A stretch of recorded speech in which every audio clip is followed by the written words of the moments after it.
ఒకటే మాట నేను సూటిగా అడుగుతున్నాయి, వాళ్ళ తెలంగాణ రైతాంగం ప్రజలందరూ అడుగుతున్నారు.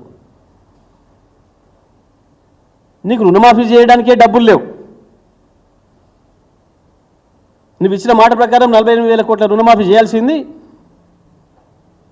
తొండి చేసి దొంగ లెక్కలు చేసి 30,000 కోట్లకు తెచ్చి నిండా ఇయ్యాల 15,000 కోట్లు ఇంకా ఇవ్వలేకపోయినావు.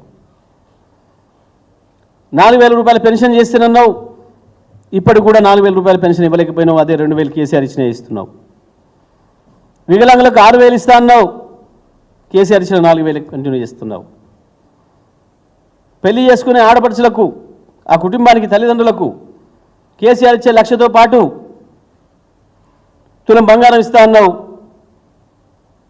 కానీ అదే 1,00,000 ఇస్తున్నావు. రైతాంగానికి రైతు భరోసా ఇస్తా, రైతు బంధు కాదు 15,000 ఇస్తా అన్నావు, అసలు ఉన్న రైతు బంధే ఉడబిక్కినావు. మొత్తం అన్ని పంటలకు బోనస్ ఇస్తా అన్నావు. ఒక్క వరికే కాదు,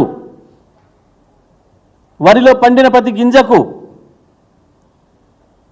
ప్రతి క్వింటాల్కి 500 బోనస్ ఇస్తా అన్నావు. ఇప్పటికీ ఒక పంట పోయింది, రూపాయి ఇయ్యలే, బోనస్ను బోగస్ చేసినావు. ప్రతి పంటకి మిర్చి, పత్తి, పెసర, మినుము, కంది, వేరుశెనగ, మొక్కజొన్న అన్ని పంటలకు ఇస్తా రాసిచ్చినావు. ఎక్కడ రూపాయి ఇయ్యలే.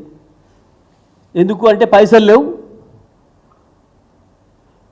గత ప్రభుత్వం పైసలు మాకు మిగలకుండా చేసిందని మాట్లాడినావు. మరి మూసీకి 1,50,000 కోట్లు ఎక్కడి నుంచి తెస్తావు? చెప్పు సమాధానం. యానించెలు వస్తున్నాయి మూసీకి 1,50,000 కోట్లు ఎట్లా వస్తాయి? వీటికి ఇవ్వకుండా, రైతులకు ఇచ్చిన మాట ప్రకారం రైతులకు ఇవ్వకుండా, మహిళలకు ఇచ్చిన మాట ప్రకారం 2,500 స్కీమ్ ప్రారంభం చేయకుండా,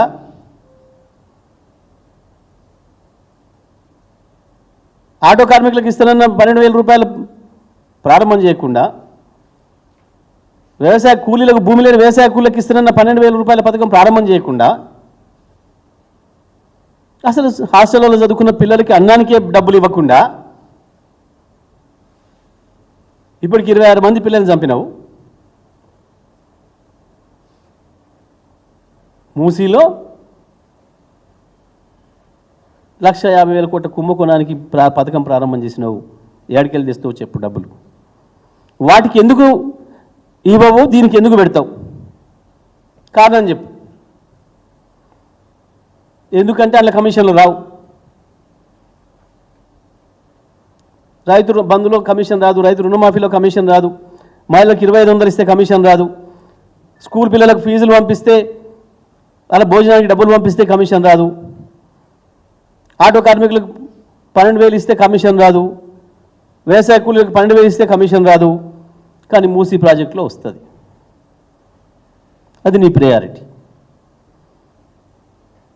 దానికి ఇక నిర్ణయాల ఓ పోయి 10 రోజులు దేశాలు తిరిగి 1,00,000 కోట్లు సంపాదించుకొచ్చిన ఉప ముఖ్యమంత్రి తగుదునమ్మా అని చెప్పి తందానాన్ని మొదలుపెట్టిండి. నేను రాగానే ఆయనకంటే ఎక్కువ నేను బుకాయిస్తా అని.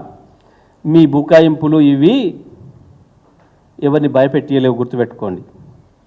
ఇంకొక పక్క ప్రజలు మాట్లాడితే